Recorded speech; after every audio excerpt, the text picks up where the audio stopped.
Bonjour à tous et bienvenue pour une nouvelle vidéo du cabinet Landau et Associés. Aujourd'hui, nous allons aborder ensemble les VFA, les ventes en l'état futur d'achèvement. La VFA est une technique contractuelle de droit privé définie par l'article 1601-3 du Code civil qui dispose que la vente en l'état futur d'achèvement est le contrat par lequel le vendeur transfère immédiatement à l'acquéreur ses droits sur le sol ainsi que la propriété sur les constructions existantes. Les ouvrages à venir deviennent la propriété de l'acquéreur au fur et à mesure de leur exécution. L'acquéreur est tenu d'en payer les prix à mesure de l'avancement des travaux. Le vendeur conserve le pouvoir de maître de l'ouvrage jusqu'à la réception des travaux. Il y a donc trois caractéristiques qui déterminent cette technique contractuelle qui nous vient du droit privé. Premièrement, le contrat de VFA opère un transfert immédiat des droits sur le sol du vendeur à l'acquéreur. Ce transfert de la propriété de l'ouvrage s'est fait par étapes au fur et à mesure de l'avancement des travaux. Deuxièmement, le paiement par l'acquéreur des sommes dues au vendeur s'effectue également au fur et à mesure de l'exécution des travaux. Et enfin, le vendeur exerce seul les fonctions de maître d'ouvrage, ce qui rend ce contrat dérogatoire à la loi MOP. Pour des raisons d'opportunité et au lieu d'un marché public des travaux, les personnes publiques peuvent préférer utiliser les contrats de VFA. Il y a un certain nombre d'avantages. La rapidité, dans la mesure où il n'y a pas besoin de faire l'acquisition du foncier, ni d'exproprier éventuellement. Donc, du coup, c'est beaucoup plus rapide. À cela se rajoute le fait que le projet a été poncé par un promoteur privé, ce qui évite une lourde passation de travaux de maîtrise d'œuvre afin de concevoir l'ouvrage. Autre avantage, c'est que la dépense est étalée. En fait, le paiement est effectué, comme je vous disais tout à l'heure, au fur et à mesure de l'exécution des travaux. Et enfin, la maîtrise d'ouvrage est transférée au constructeur jusqu'à la réception des travaux. La personne publique ne supporte donc pas les risques financiers et techniques qui y sont liés.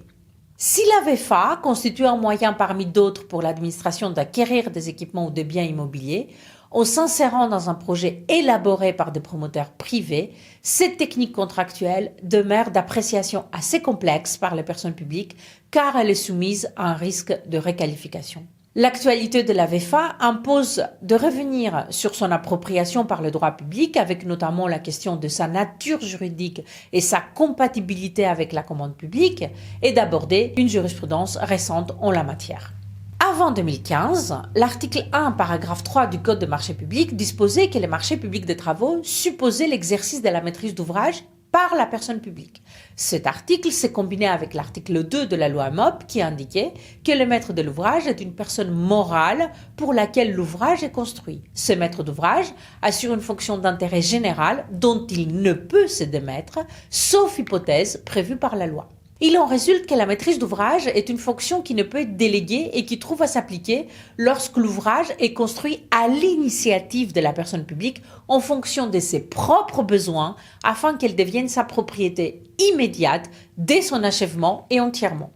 Toutefois, ce critère de l'exercice de la maîtrise d'ouvrage impliquait d'écarter du champ de la commande publique les contrats pour lesquels la personne publique n'assurait pas la maîtrise d'ouvrage, ce qui est précisément le cas de la VFA. Ces critères rendaient donc la distinction entre le VFA et les marchés publics de travaux plutôt simple.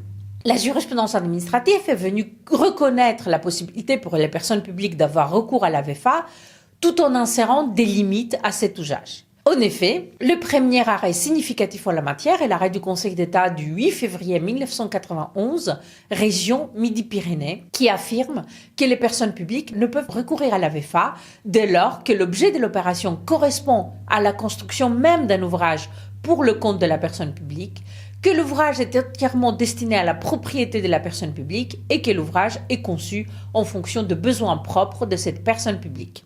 À l'inverse, une personne publique peut recourir à la VFA lorsque l'opération de construction de l'immeuble est issue d'initiative d'une personne privée, comme c'est le cas d'un promoteur. Il faut également que la VFA ne concerne qu'une partie de l'immeuble et que l'opération ne soit pas déterminée en fonction de besoins propres de la personne publique. Toutefois, le Conseil d'État reconnaît que les personnes publiques peuvent fournir aux vendeurs, en l'état futur d'achèvement, des spécifications particulières correspondant à leurs besoins. C'est le cas lorsque, pour des raisons techniques, les lieux nécessitent des équipements précis. Ainsi, les critères de distinction de l'exercice par la personne publique de la maîtrise d'ouvrage conduisait à ce qu'une VFA publique ne pouvait jamais être caractérisée des marchés publics des travaux. Cela posait bien évidemment des questions au regard du droit communautaire qui n'est lié aucunement la notion de marché public des travaux avec cette exigence de l'exercice de la maîtrise d'ouvrage. On verra donc qu'est-ce qui se passe après 2015. Après 2015, il y a un abandon de la référence du critère de la maîtrise d'ouvrage pour définir les marchés publics de travaux. L'ordonnance du 23 juillet 2015, devenue en partie aujourd'hui le Code de la commande publique, est venue étendre la notion de marché public de travaux en supprimant la liaison auparavant faite avec la maîtrise d'ouvrage. En effet, l'article L 1111-2 du Code de la commande publique définit les marchés publics de travaux en disposant que l'exercice par la personne publique de la maîtrise d'ouvrage n'est plus un critère de ces marchés. Cette disposition augmente aussi les risques de requalification de la VFA en marché public de travaux. Ainsi, la VFA pourra, selon les circonstances, être appréhendée soit comme un contrat immobilier, on sait qu'elle n'est autre chose qu'un contrat de vente privé portant sur un bien immobilier, soit comme un contrat de travaux soumis aux règles de la commande publique. Nous allons examiner la première hypothèse, les VFA, autant que contrat de vente de droit privé. L'article L 1111-11 du CG3P dispose que les personnes publiques acquièrent à l'amiable des biens et des droits à caractère mobilier ou immobilier. Les acquisitions de biens et droits à caractère immobilier s'opèrent suivant les règles du droit civil. Dès lors, les acquisitions visées par cet article sont en principe des contrats de droit privés et sont conclus sans publicité ni mise en concurrence. Ces acquisitions ne seront qualifiées de contrats administratifs qu'en raison de leur objet administratif ou de la présence d'une clause exorbitante du droit commun. Il convient de s'attarder sur la distinction entre biens déjà construits et biens à venir, puisque la construction d'un bien à venir peut être l'objet d'une VFA, mais également celui d'un marché public de travaux. À cet égard, la Cour de justice de l'Union européenne considère que si la construction des ouvrages n'est pas entamée, l'objet principal du contrat réside nécessairement dans les travaux. Il y a pas mal de jurisprudence sur ce point que voici.